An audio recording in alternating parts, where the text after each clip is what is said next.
জিয়ার রাজনীতি চলবে। আর জিয়া যে ইসলামী রাজনীতিকে এই দেশে এনেছিলেন ৭৫-এর পরে, সেই ইসলামী রাজনীতি চলবে। আমি জিয়ার রাজনীতি বলছি। কার রাজনীতি? জিয়ার রাজনীতি ছিল নারায়ে তাকবীর, আল্লাহু আকবার, জয় বাংলাকে বিদায় করে দিয়ে কি নিয়ে আসা? নারায়ে তাকবীর, আল্লাহু আকবার। ঠিক নয় কি? আমরা সাক্ষী, আমরা ৭ই নভেম্বর প্রত্যক্ষ করেছি। জিয়াই ৭৫-এর পরে ৭১ থেকে ৭৫ আল্লাহু আকবার ধ্বনি বন্ধ ছিল, জয় বাংলা ছিল। জিয়াউর রহমান একজন মুসলিম ছিলেন। তিনি এই দেশে আল্লাহু আকবার ধ্বনি তোলার জন্য ইসলামিক রাজনীতিকদেরকে, উলামাদেরকে বলে দিয়েছেন, আপনারা এখন থেকে এই স্লোগান দেবেন।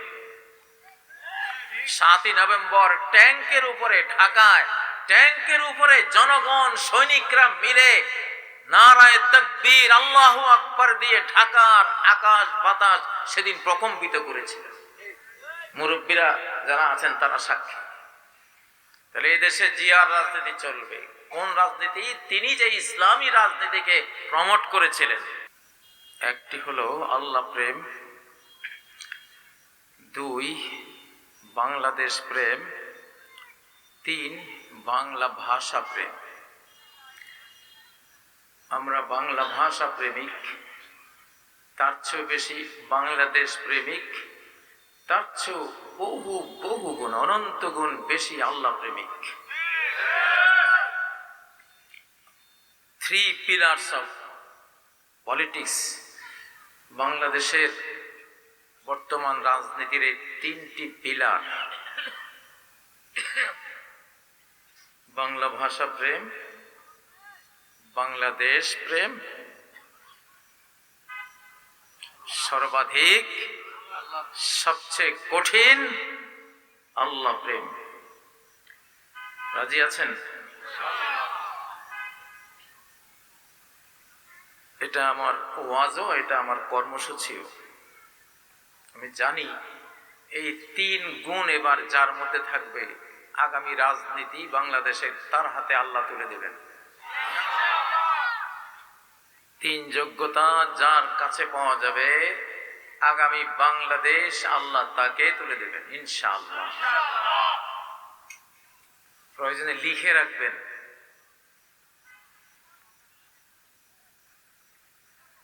বাংলাদেশ প্রেম, বাংলা ভাষা প্রেম প্রথমে, তার চেয়ে বেশি বাংলাদেশ প্রেম, তার চেয়ে বেশি আল্লাহ প্রেম। বাংলাদেশে বসে ভারত প্রেম, পশ্চিমা প্রেম, এগুলি যারা দেখাবেন, পোলটা বেঁধে যার যার ঠিকানায় পাঠিয়ে দেব ইনশাআল্লাহ। বন্ধুকে সাথে রেখে বলছি,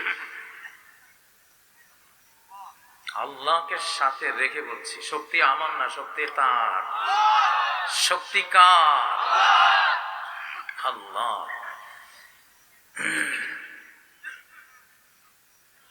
আমি এখন খুব একটা ওয়াজ করি না, আমি যা বলি কর্মসূচি, কোরআন থেকে, হাদিস থেকে। জেলখানায় যখন রাজনীতিহীন থাকা সত্ত্বেও সারা জীবন রাজনীতিহীন ছিলাম, কিন্তু আমি লা ইলাহা ইল্লাল্লাহ মুহাম্মাদুর রাসূলুল্লাহ এই কালেমার রাজনীতি করতাম, কালেমার দাওয়াত দিতাম। বাংলাদেশের গদি নিয়ে কখনো টানাহেচড়া করি নাই। শুধু বাংলাদেশের স্বাধীনতা চেয়েছিলাম, স্বাধীন, সমৃদ্ধ, নিরাপদ বাংলাদেশ চাই। 2021 সালের সেপ্টেম্বর মাস, 24 সেপ্টেম্বর খুতবা দিয়েছিলাম। নামাজ থেকে বের হয়ে মোবাইল কল পেলাম যে আপনার মামলা আছে। বুঝলাম যে শুরু হলো। আলহামদুলিল্লাহ, আমি খেয়েছি স্বাধীনতার মামলা। এই স্বাধীন বাংলাদেশের 2024-এর যে স্বাধীন বাংলাদেশ, এর প্রথম স্বাধীনতার রাজবন্দী কাজী ইব্রাহিম। আমি জানি আমি স্বাধীনতার খুতবা দিয়েই বন্দী হয়েছি। অন্যগুলি মিথ্যাচার। তখন আমি 3টা স্লোগান দিয়েছিলাম বন্দির রাতে, সেই 3টাই মোটামুটি বাস্তবায়ন আল্লাহ করেছেন। আমি সেজদাবনত ছিলাম, সেজদা থেকে উঠে মোবাইল হাতে নিয়ে চিৎকার দিয়েছিলাম। আমার বন্ধু আমাকে শিখিয়েছিল, তুই এই এই এই বল। আজকে আবার একটা স্লোগান দেব, কারণ দেশের পরিস্থিতি অত্যন্ত খারাপ, কল্পনার বাইরেও খারাপ। আগামী দিনগুলি আরো কল্পনাতীত খারাপ আসতেছে। আক্রমণ হানার নেপথ্যে পর্দার অন্তরালে সব আয়োজন শেষ, শুধু সময় গুনছে ওরা। বাংলাদেশের শত্রুরা, বাংলা ভাষার শত্রুরা, আল্লাহর শত্রুরা। এই জন্য আজকে আবারও স্লোগান দেব। এই স্লোগান আমার আল্লাহ এই বাংলার জমিনে বাস্তবায়ন করবেন। আমি যদি নাও দেখতে পারি, আপনারা দেখবেন ইনশাআল্লাহ।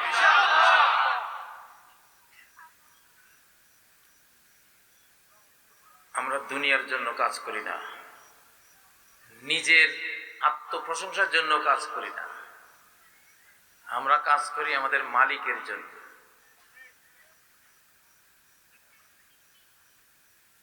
আমি আগেও বলেছি অনেক মাহফিলে যে আমি আল্লাহর জন্য উৎসর্গিত একটা শিশু ছিলাম।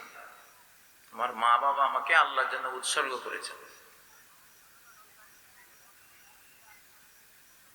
যে কোনো এক কারণে, সেই কারণটা আমি বলবো না, সেটা অনেক বড় কারণ, যেটা আমার অস্তিত্বে আছে। এই জন্য আমাকে কেউ বন্দী করতে পারবে, কিন্তু সে আর ওই দেশে থাকতে পারবে না, থাকতে পারবে না, না না ইনশাআল্লাহ। আমাকে নির্যাতন করতে পারবে, নির্যাতন করার পর টিকতে পারবে না কখনো। আমি আমার কথাই বলছি, কিন্তু শব্দটা হবে আমাদের, আমরা যারা আল্লাহর কাজ করি। আমাদেরকে বন্দী করা যায়, কিন্তু টিকা যায় না। আমাদেরকে নির্যাতন করা যায়, কিন্তু শেষ রক্ষা হয় না। তো সেদিন আমি সারা বাংলাদেশের মজলুমদের পক্ষ থেকে 3টা স্লোগান দিয়েছিলাম। 1 নম্বর, স্বাধীন বাংলাদেশ জিন্দাবাদ। পেয়েছেন? সেই স্লোগানটা কাজীর মুখে আপনাদের পক্ষ থেকে দিয়েছিলাম। আমি সেদিন সারা বাংলার মজলুমদের পক্ষ থেকে দিয়েছিলাম, নিজের পক্ষ থেকে না, সারা বাংলার মজলুম আলেমদের পক্ষ থেকে দিয়েছিলাম, মজলুম দেলাওয়ার হোসেন সাঈদীর পক্ষ থেকে দিয়েছিলাম, মজলুম মতিউর রহমান নিজামীর পক্ষ থেকে দিয়েছিলাম, মজলুম আব্দুল কাদের মোল্লার পক্ষ থেকে দিয়েছিলাম, মজলুম ইলিয়াস আলীর পক্ষ থেকে দিয়েছিলাম, মজলুম গুম হয়ে যাওয়া আয়নাগরের সে নির্যাতিত বন্ধুদের পক্ষ থেকে দিয়েছিলাম। আল্লাহ কবুল করেছেন তো? স্বাধীন বাংলাদেশ স্লোগান দেন না, কই কেউ নাই বলাবেন। স্বাধীন বাংলাদেশ জিন্দাবাদ, জিন্দাবাদ।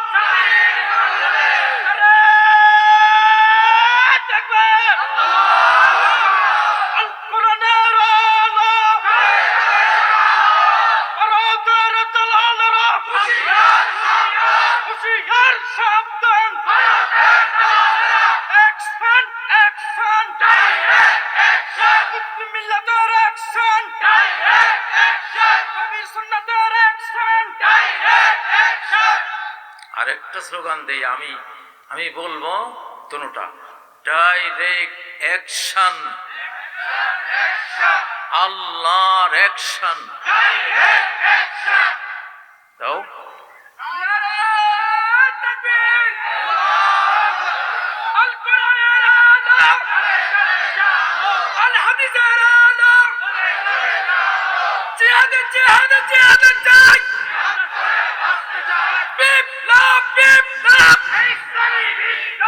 মুসলমানের শত্রুরা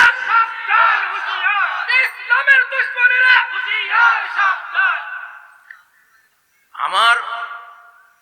আমি মনে করি আল্লাহ তাআলা পরিপূর্ণভাবে 18 কোটির মধ্যে 17 কোটি অন্তত নির্যাতিত মজলুম জনগণের সেদিনকার স্লোগান আমার মুখ দিয়ে তিনি বের করিয়েছিলেন এবং কবুলও করেছিলেন। দ্বিতীয় স্লোগান ছিল র মুক্ত বাংলাদেশ জিন্দাবাদ জিন্দাবাদ। স্লোগানটা দাও। মুক্ত বাংলাদেশ জিন্দাবাদ জিন্দাবাদ। রাষ্ট্রীয় মুক্ত বাংলাদেশ জিন্দাবাদ জিন্দাবাদ। ইহুদি মুক্ত বাংলাদেশ জিন্দাবাদ জিন্দাবাদ। জিন্দাবাদ জিন্দাবাদ। ইহুদি মুক্ত বাংলাদেশ। নারে তাকবীর আল্লাহু আকবার। বিপ্লব বিপ্লব ইসলামী বিপ্লব। জিহাদ জিহাদ জিহাদ চাই, জিহাদ করে বাঁচতে চাই। এই জিহাদে জিতবে কারা? বিশ্বনবীর সৈনিকরা। নবী আমাদের শিখিয়ে গেছেন জিহাদ করে বাঁচতে। শান্তি শান্তি শান্তি চাই, হামলা করলে উপায় নাই। দাও।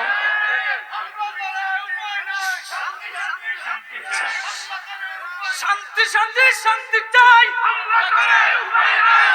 শান্তি শান্তি শান্তি চাই, হামলা করে উপায় নাই। নবী আমাদের শিখিয়ে গেছেন জিহাদ করে বাঁচতে হবে। আচ্ছা, 3 নম্বর স্লোগান ছিল হিন্দুস্তানির রাজাকার ধর ধর মার মার। কবুল হয়েছে কিনা? কবুল হয়েছে? ধরা খেয়েছে? কার ধরা? আল্লাহর ধরা। এটা আল্লাহর ধরা।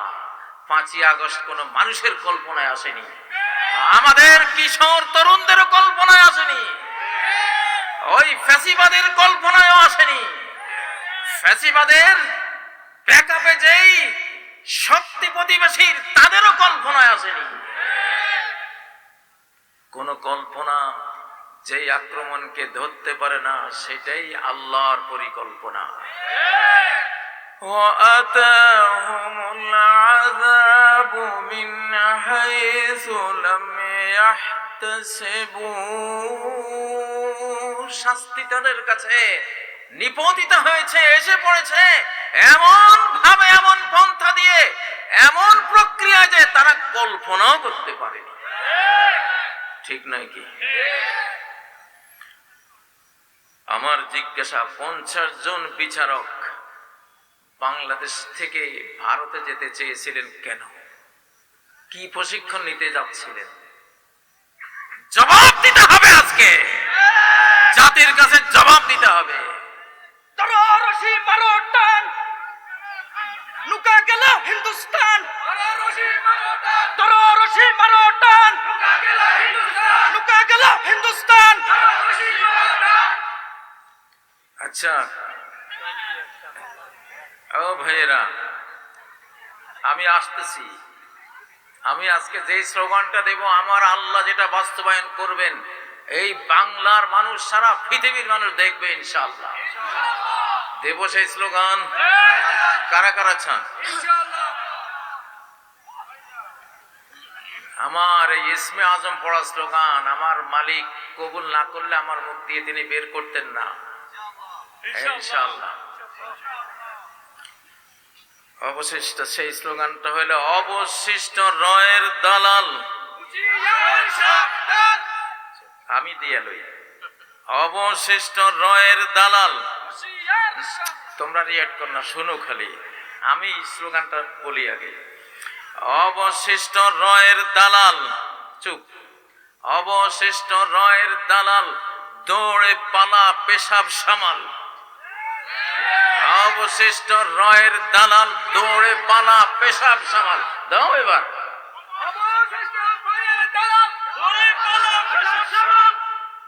আবার মুখস্থ করো।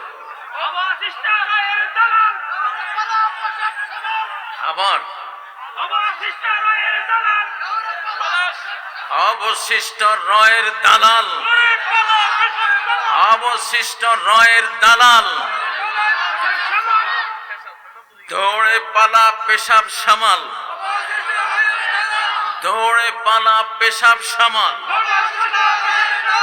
আল্লাহুম্মা আমিন। আল্লাহুম্মা আল্লাহুম্মা আমিন, আল্লাহুম্মা আমিন, আল্লাহুম্মা আমিন, আল্লাহুম্মা আমিন, আল্লাহুম্মা আমিন, আল্লাহুম্মা আমিন। ইনশাআল্লাহ 50 বিচারক ভারতে পাঠাইতেছিল কিভাবে আবার রাষ্ট্র শক্তি দিয়ে আমাদেরকে ধ্বংস করা যাবে সেই বুদ্ধি শিখাবার জন্য, কিভাবে কাজীকে আবার বন্দী করা যাবে, কিভাবে এই বাংলা ভাষী প্রেমিক, বাংলাদেশ প্রেমিক, আল্লাহ প্রেমিকদেরকে আবার নির্যাতন করা যাবে, সেই জন্যই 50 বিচারককে ট্রেনিং দেওয়ার জন্য পাঠানো হতেছিল, আল্লাহ রুখে দিয়েছেন। আমি প্রথমে সূরা লোকমানের 13 নম্বর আয়াত পড়েছি, ইন্নাশ শিরকা লাযুলমুন আযীম।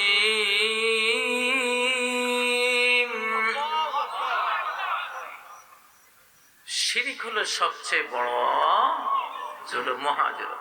তুমি মুশরিকের কাছে কি ইনসাফ শিখতে যাবা না জুলুম শিখতে যাবা? যে শিরক হলো মহাজুলুম, আকবরুল কাবাইর, সমস্ত মহাপাপের মধ্যে সবচেয়ে বড় মহাপাপ।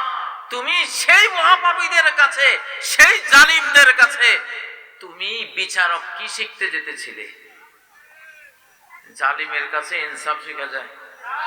আল্লাহর কোরআন বলছে শিরক ওয়ালারা মহা জালিম।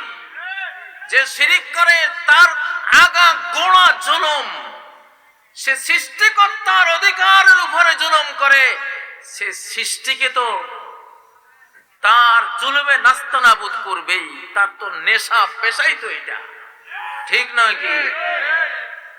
পড়েন, ইন্নাশ শিরকা লাযুলমুন আযীম।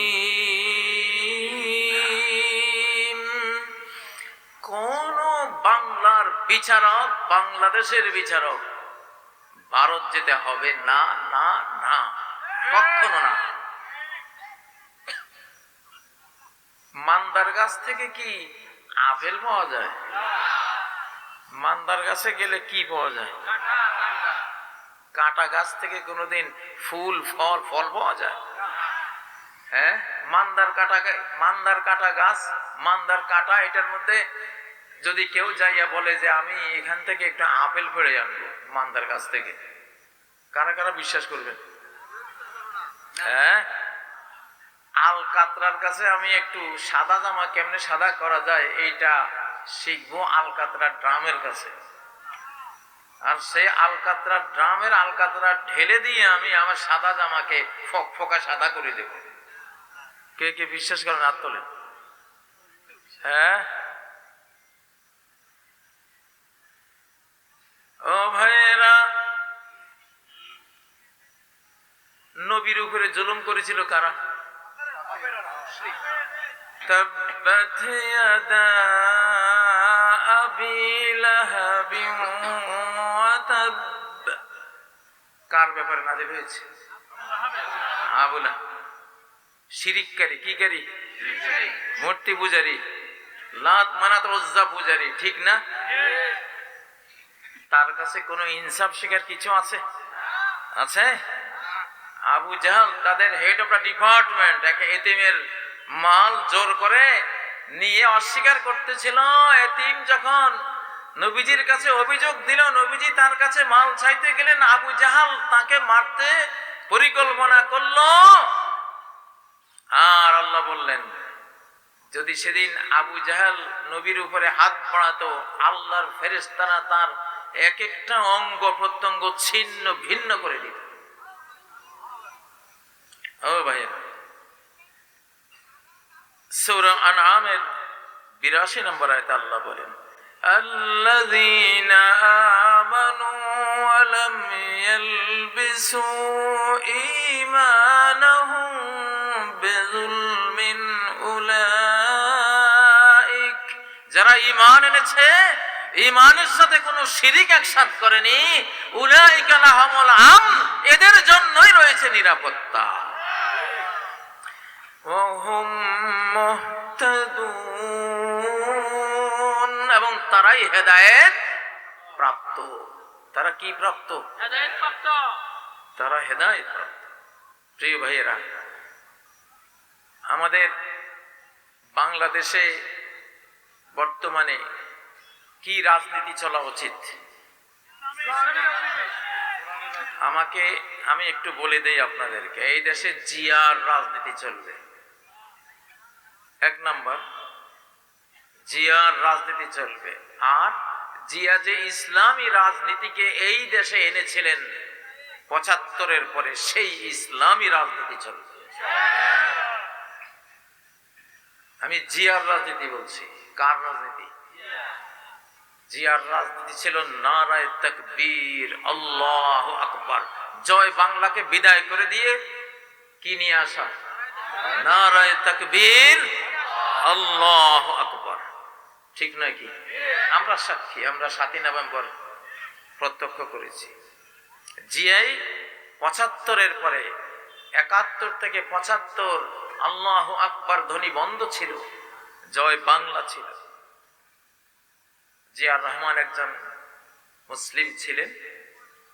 তিনি এই দেশে আল্লাহু আকবার ধ্বনি তোলার জন্য ইসলামিক রাজনীতিকদেরকে, উলামাদেরকে বলে দিয়েছেন, আপনারা এখন থেকে এই স্লোগান দেবেন। ৭ই নভেম্বর ট্যাঙ্কের উপরে, ঢাকায় ট্যাঙ্কের উপরে জনগণ, সৈনিকরা মিলে নারায়ে তাকবীর, আল্লাহু আকবার দিয়ে ঢাকার আকাশ বাতাস সেদিন প্রকম্পিত করেছিলেন। মুরব্বীরা যারা আছেন তারা সাক্ষী। তাহলে এই দেশে জিয়ার রাজনীতি চলবে। কোন রাজনীতি? তিনি যে ইসলামী রাজনীতিকে প্রমোট করেছিলেন, বৈধতা দিয়েছিলেন, অনুমোদন দিয়েছিলেন। জিয়ার রাজনীতি হলো এই দেশের উন্নয়নের রাজনীতি, এদেশের মানুষের পেট ভরাবার রাজনীতি, এবং এই দেশের স্বাধীনতার রাজনীতি। উই রিভোল্ট বলে তিনি হানাদারদের বিরুদ্ধে বিদ্রোহ করেছিলেন। ঠিক নাকি? আমরা জিয়াকে সেই জন্য শুকরিয়া জানাই, আল্লাহ শুকরিয়ার পর। তার দলের উচিত জিয়ার রাজনীতি করা। ঠিক নাকি?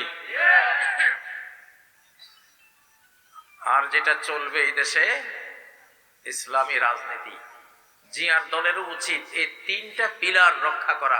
বাংলা ভাষী, বাংলা ভাষা প্রেমিক, বাংলাদেশ প্রেমিক। অন্য দেশ না ভাই, পার্শ্ববর্তী দেশে তো না, প্রশ্নই আসে না।